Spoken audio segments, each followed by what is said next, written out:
पृथ्वी को घेरने वाले असीम दृश्य एवं अदृश्य स्थान अथवा अंतरिक्ष को ब्रह्मांड कहते हैं, the universe. In this video, we'll be discussing about the universe, its component, how it is formed, about the various galaxies, the nebulas present in the universe. The vast empty space surrounding the planets and the stars is called the universe. ब्रह्मांड में कहीं पर भी स्थित किसी भी वस्तु का समावेश होता है। यह समय और स्थान के संदर्भ में असीम है और अभी तक इसकी कोई सीमा निर्धारित नहीं की गई है। इसमें पदार्थ की अनंत किस्में हैं। इसमें विभिन्न प्रकार के आकार और संरचना वाले अनंत अंतरिक्षीय और आकाशीय पिंड हैं। ये सभी गैलेक्सी, तारे, ग्रह और उपग्रह ब्रह्मांड के अभिन्न अंग हैं। The universe consists of the dark matter, the dark energy, the stars and the galaxies. They formed its component. Both the cyclic and unpredictable processes are found to happen in the universe, and the only way to understand the universe is through the electromagnetic radiation coming out from them. Constellation is a group of stars which forms a recognizable pattern, and it is also named after that pattern, and this pattern is many times identified with a mythological figure. Babylonians were the first to recognize these constellations, and they divided them into 12 different units, जिनसे 12 महीनों का criteria develop हुआ था. Chinese and the Egyptians drew the map of the sky on the basis of these constellations. The Greeks and the Indians also analyzed the position of these celestial bodies and their impact on the earth.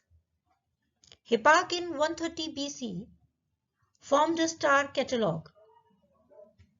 Ptolemy in 141 AD developed the model of the universe on the basis of these constellations. In ancient time, people identified a close relationship between the earth, sun, the constellation and the different seasons.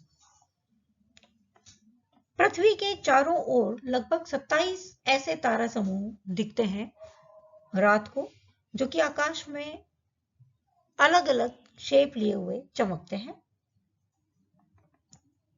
इनमें से कुछ प्रमुख नक्षत्र या तारा समूह हैं अश्विनी, रोहिणी, आद्रा, पुष्प, स्वाति, विशाखा, ज्येष्ठा, मूल, हस्त, चित्रा, आषाढ़ आदि. पृथ्वी जब सूर्य की परिक्रमा करती है तो कई बार इन तारा समूहों से होकर गुजरती है, जो कि अलग अलग रूप लिए हुए हैं, आकार लिए हुए हैं, और मनुष्य ने अपनी ही कल्पना के अनुसार इनके नाम रखे हैं. मछली और बिच्छू की तरह दिखने वाले जो नक्षत्र हैं, उन्हें मीन या वृश्चिक का नाम दिया है. भारत में इन्हें राशियां भी कहते हैं और इनकी संख्या 12 है, जिन्हें हम भली भांति जानते हैं. मेष, वृषभ, मिथुन, कर्क, सिंह, कन्या, तुला, वृश्चिक, धनु, मकर, कुंभ और मीन. और इन सब का प्रभाव मनुष्य अपने ऊपर अलग अलग राशिफल को ज्ञात करने में यूज में लेता है. The Greeks were the first people to identify 3 things related to the universe. उन्होंने 7 प्रमुख ग्रहों की खोज की थी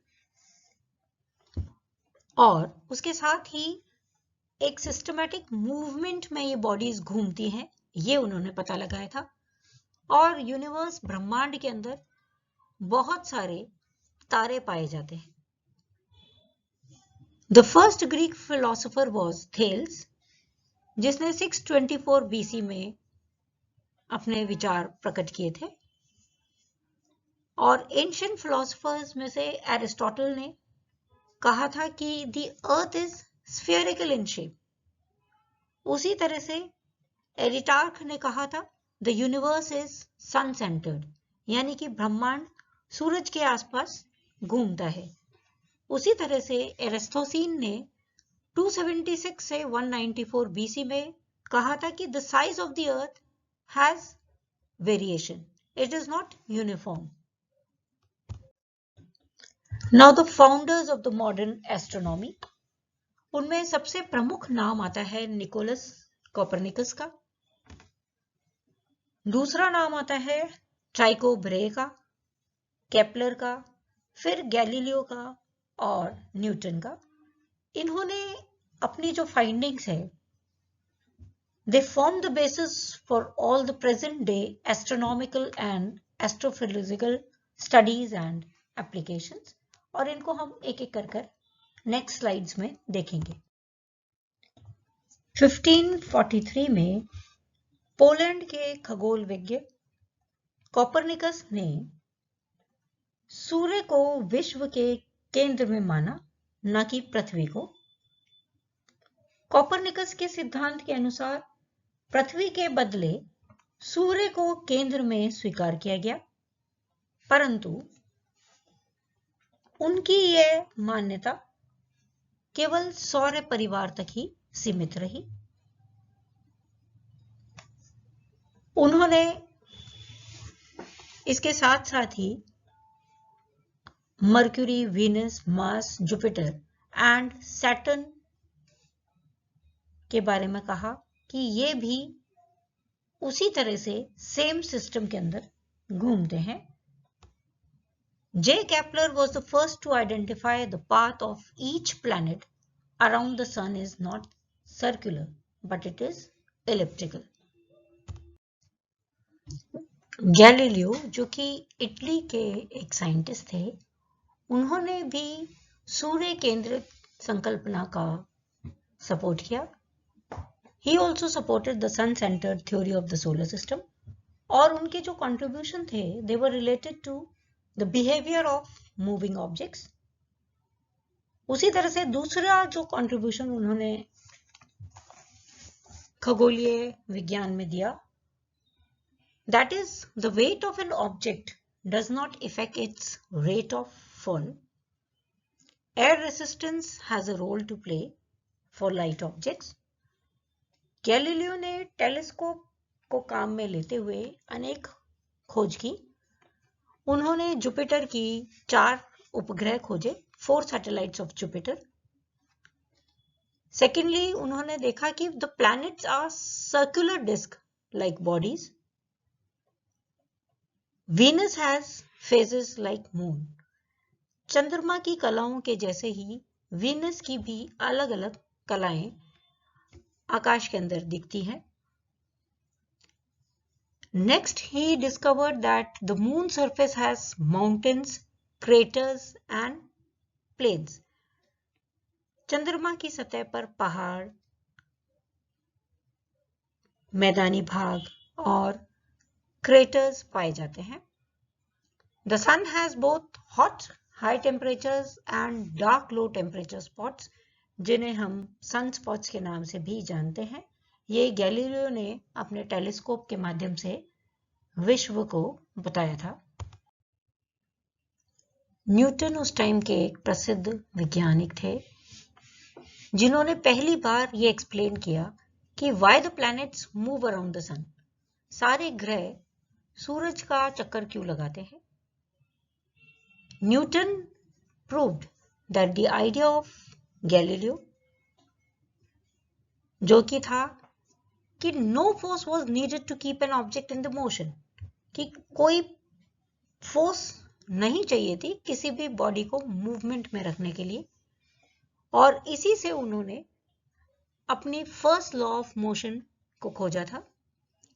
the force of gravity and the law of universal gravitation, ये दोनों न्यूटन ने 23 साल की उम्र के अंदर खोज करके बताया था,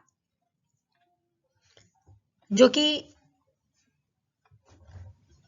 the universal law of gravitation is that everybody in the universe attracts every other body with a force that is directly proportional to their masses and inversely proportional to the square of distance between them. इसका मतलब the gravitational force decrease with distance. जैसे जैसे दूरी बढ़ेगी गुरुत्वाकर्षण बल कम होगा. The greater the mass of the object, the greater is the gravitational force. और जितना बड़ा किसी भी ऑब्जेक्ट का मास होगा उसके अंदर उतना ही ज्यादा गुरुत्वाकर्षण बल होगा. The mass does not change unlike the weight. और जो मास है वो वेट की तरह चेंज नहीं होता. ब्रह्मांड की उत्पत्ति के बारे में वैज्ञानिकों का मत है कि ब्रह्मांड की उत्पत्ति एक बहुत बड़े भयानक विस्फोट के कारण हुई थी, जो कि 10 से 20 बिलियन वर्ष पूर्व हुआ था, और इस विस्फोट को बिग बैंग के नाम से जाना जाता है. Now what is found in the universe? Universe के अंदर क्या क्या कंटेंट है? उसके लिए astronomers believe that the universe has composed entirely of ordinary atom, और ड्यूरिंग द रिसेंट ईयर्स बहुत सारे ग्लोबल साइंटिफिक बॉडीज ने भी सजेस्ट किया कि that most of the ingredients जो कि ब्रह्मांड को बनाते हैं उन्हें हम देख नहीं सकते हैं. एटम बहुत छोटा सा परसेंटेज यूनिवर्स का क्रिएट करते हैं, 4.6% के आसपास. उसके अलावा 23% ब्रह्मांड का डार्क मैटर है, which is composed of one or more species of subatomic particles, और 72% of the universe is made of dark energy, और यही उसका ड्राइविंग एलिमेंट है जो कि उसको एक्सेलरेट करता है एक्सपेंशन करने के लिए. And according to NASA, hydrogen makes up about 75% of the universe, while helium just make 25% of the universe, which is a very tiny fraction. The structure of the universe. In earliest time, scientists thought that the universe has no structure. ब्रह्मांड का कोई स्वरूप नहीं है, और matter और जो energy ब्रह्मांड के अंदर पाई जाती है वो यूनिफॉर्मली डिस्ट्रीब्यूटेड है. बट लेटर नासा के साइंटिस्ट ने पता लगाया कि the gravitational pull of small fractional in the density of the matter give rise to vast web-like structure in the stars and emptiness in the universe. The dense region pulled in more or more material due to the gravitational pull, which is responsible for forming the stars, the galaxy, and the larger structures known as the clusters, the superclusters, the filaments, etc. This is also responsible for the formation of the Great Wall of thousands of galaxies.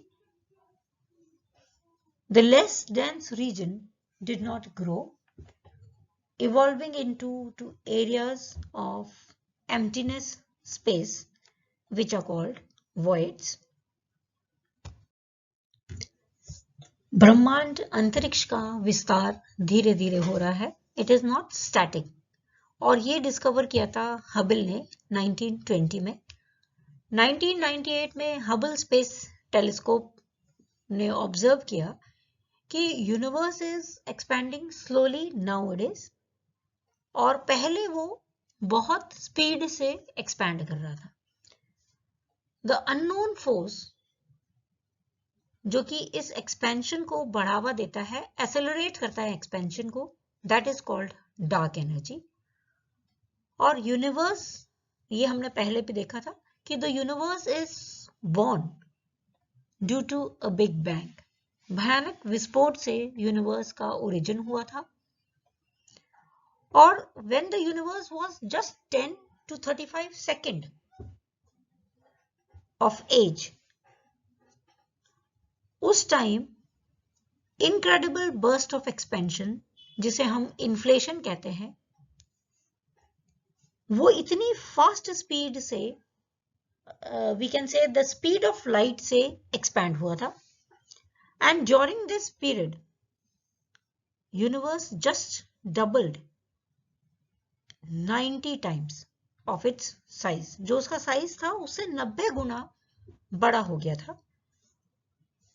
As the space expanded, ब्रह्मांड cooled, universe cool हुआ और matter जो है उसका origin हुआ था। Big bang के first second के अंदर ही ब्रह्मांड के अंदर neutrons, protons, electrons, anti electrons, photons और न्यूट्रिनोइज ये भर गए थे। और ब्रह्मांड की उत्पत्ति के पहले के जो शुरू के जो 3 मिनट हैं वो बहुत इंपॉर्टेंट माने जाते हैं। और ये माना जाता है कि during the first 3 minutes of the universe light elements were born during a process which is known as Big Bang nucleosynthesis. इस प्रोसेस से शुरू के पहले 3 मिनट के अंदर हल्के पदार्थ जो है उनका बर्थ हुआ था। Temperature cooled from 100 million kelvin to 1 billion kelvin and photons और न्यूट्रॉन्स कोलाइड किए और उससे हाइड्रोजन का आइसोटोप जनरेट हुआ। Most of the deuterium combined together और उन्होंने हीलियम फॉर्म किया। इसी ड्यूरेशन में लिथियम के ट्रेसेस भी पाए जाते हैं।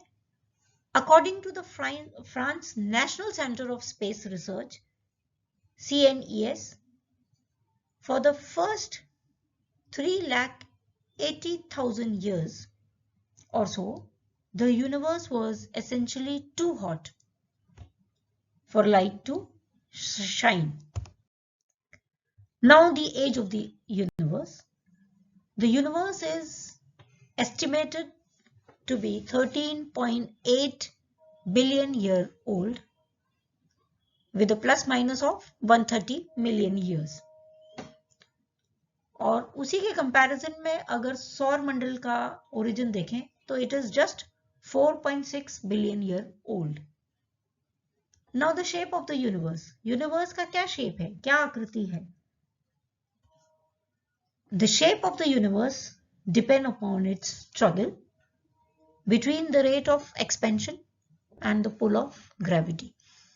उसकी वृद्धि होने की दर क्या है और उसका गुरुत्व बल कितना है, उसके ऊपर उसकी आकृति डिपेंड करती है। The strength of the pull depends on the density of the matter in the universe. अगर density exceed a specific critical value, then the universe is called closed and a positive curved like sphere is developed. NASA के according the universe is not infinite, उसका कोई अंत नहीं है, असीम है। और उसका जो एरिया है on the surface it is sphere. Universe is eventually stop expanding and started collapsing in itself, और इसे हम कहते हैं बिग क्रंच। और जब बिग क्रंच होता है, if the density of the universe is less than its critical density, then the geometry of the space is open and negative curved like surface is formed. If the density of the universe exactly equals to the critical density, then it is flat with zero curvature and it is shaped like a sheet of paper. It is possible that the universe is more complicated in shape. According to the latest observation, ordinary matter, including the stars, planets, dust and gas, they just make a tiny fraction of the universe. एक बहुत छोटा सा ब्रह्मांड का part form करते हैं, approximately 5%. उसके अलावा the rest is the dark matter, जो कि 25% यूनिवर्स का पार्ट फॉर्म करता है, and 70% of the universe is dark energy. और ये डार्क एनर्जी बहुत मिस्टीरियस है. It is a mysterious form of energy which is spread out uniformly throughout the space and time. और इसके अंदर एंटी ग्रेविटेशनल प्रॉपर्टीज होती हैं और उसके बेसिस में there is a possible expansion for the current accelerating rate of expansion of the universe. Dark matter is not visible to us because it has no radiations जिन्हें हम देख सकें, but it can be detectable. उसको हम detect कर सकते हैं उसके गुरुत्वाकर्षण बल, ग्रेविटेशनैलिटी के बेसिस पर. हाइड्रोजन और हीलियम गैस ब्रह्मांड में पाई जाते हैं and this is the element which is found in great abundance in the stars and gas giant planets. और इसीलिए हम मानते हैं कि बाकी चीजें जो ब्रह्मांड में पाई जाती हैं उनका बर्थ ब्रह्मांड का एक पार्ट है. आकाशगंगा असंख्य तारों का एक विशाल पुंज है जिसमें अधिकांश तारे हम आंखों द्वारा नहीं देख सकते. रात को स्वच्छ आकाश में एक चमकदार मेहराब दिखाई पड़ता है जिसे हम गैलेक्सी के नाम से जानते हैं. A galaxy is a huge mass of stars, nebulas and other interstellar objects coexisting as star families under the gravitational attraction of a giant single star. एक गैलेक्सी के अंदर 10,000 करोड़ से भी अधिक सितारे हैं. इसमें असीम मात्रा में गैस और बादल पाए जाते हैं जिनका हम अनुमान भी नहीं लगा सकते. गैलेक्सियां जो हैं उन्हें हम 3 वर्गों में बांट सकते हैं. First is the spiral galaxy, serpil. Second is elliptical galaxy, दीर्घवृत्ति. And third is irregular galaxies, अनियमित galaxies. The Milky Way and Andromeda galaxy जो है वो आकाश गंगा की एक सर्पिल गैलेक्सी है. सर्पिल गैलेक्सीज जो हैं वो आकाशगंगा का 80% भाग जो है वो कवर करती है. उसी तरह से इलिप्टिकल या दीर्घवृत्तीय गैलेक्सियां जो हैं वो चक्राकार भुजाएं उनमें नहीं होती और ये आकाशगंगा के अंदर 17% जो गैलेक्सी है वो अंडाकार है, इलिप्टिकल है. और उसके अलावा जो बची हुई गैलेक्सीज हैं वो अनियमित गैलेक्सी की श्रेणी में आती हैं. Interstellar dust particles are found in the space between different stars and these dust particles are responsible for the dark patches which are found in the universe. And they are composed of heavy elements such as carbon and silicon. Nova is a star जो कि अचानक से बहुत चमकीला हो जाता है और उसकी जो ब्राइटनेस है वो एक इस तरह का इंप्रेशन देती है कि एक नया स्टार जो है वो फॉर्म हुआ है, इसीलिए इसे नोवा या न्यू स्टार के नाम से जाना जाता है। It is a star that has undergone an explosion during which the brightness increase up to 10 magnitude. Next is the planetary nebula जो कि यूनिवर्स में पाया जाता है. It is a bubble of gas surrounding a hot dying star and the star is so hot, इतना गर्म होता है जिसकी वजह से जो नेबुला है, निहारिका है, वो ग्लो करती है. The second that is found in the universe is the protogalaxy, जो कि एक गैलेक्सी है जिसका फॉर्मेशन का प्रोसेस अभी चल रहा है. That is, it is a galaxy in its early phase of development. We have pulsars also in the universe. It is a fast spinning neutron star that emits radiation towards Earth every time it's rotate. और ये जो neutron star है, it spins so rapidly कि उसका एक strong magnetic field बनता है जो कि इलेक्ट्रोमैग्नेटिक रेडिएशन प्रोड्यूस करता है. और इन पल्सार्स की कैरेक्टरिस्टिक है कि they have a general property of dispersion, periodicity and short duty cycle. They are rotating magnetic neutron star which are the end product of supernova. उसके अलावा अंतरिक्ष में ब्लैक होल्स पाए जाते हैं. अब ब्लैक होल है क्या? It is a region of space-time which cannot be seen by distant observers because light is trapped by a strong gravitational field. और इस वजह से उस ब्लैक होल के अंदर कुछ दिखाई नहीं देता. Now, how these huge distances are measured in the universe?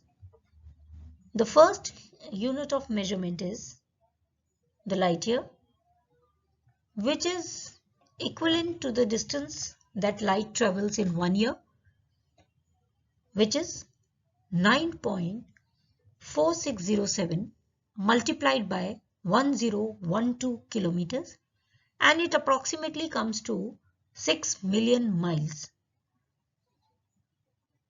और इंटरनेशनल एस्ट्रोनॉमिकल यूनियन ने भी इसी तरह से लाइट ईयर को एक्सप्लेन किया है.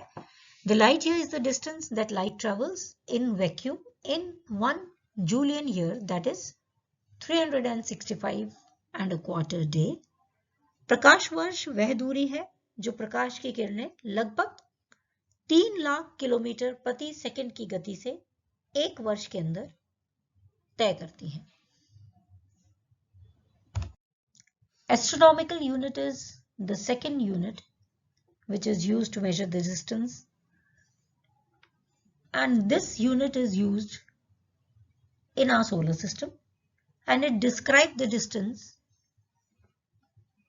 that is the average distance between the earth and the sun. सूरज और पृथ्वी के बीच में जो दूरी है, इसी के आधार पर एस्ट्रोनॉमिकल यूनिट को यूज में लिया जाता है, जो कि 150 मिलियन किलोमीटर्स या 93 मिलियन माइल्स के बराबर होती है. और इस आधार पर Mercury 1/3 of astronomical unit from the sun और प्लूटो जो है उसका एवरेज आता है 40 astronomical unit from the sun.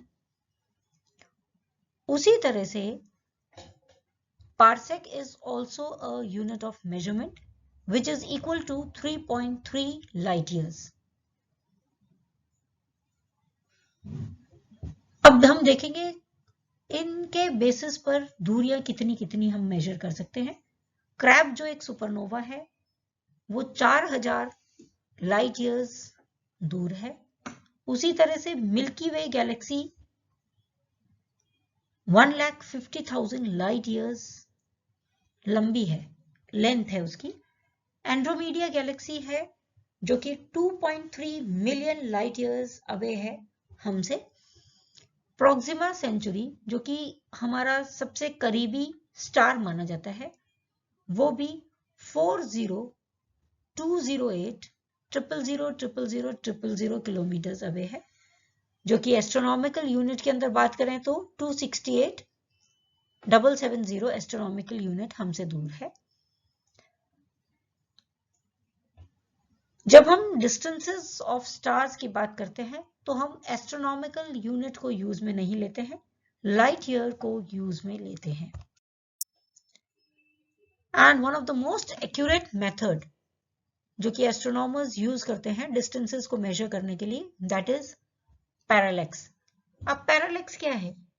Parallax में if you hold your finger in front of your face and close one I and look with the other I and switch the eyes, you'll see your fingers seem to shift। और इसी respect को distant object के पीछे follow किया जाता है। And this is because our eyes are separated from each other by few inches. So each eye sees the finger in front of you from a significant slightly different angle, और इसी shift को parallax कहते हैं। और astronomers parallax को use में लेते हैं for measuring the position of near by stars very carefully. उसी तरह से कॉस्मिक कैलेंडर को भी यूनिट ऑफ मेजरमेंट के तौर पर काम में लिया जाता है, and it is the scale in which 13.7 billion years lifetime of the universe is mapped in a single year। और इसी इमेज से कॉस्मोलॉजी, एवोल्यूशन और रिटन हिस्ट्री जो है उसका कंटेंट पता लगाया जा सकता है। Thank you.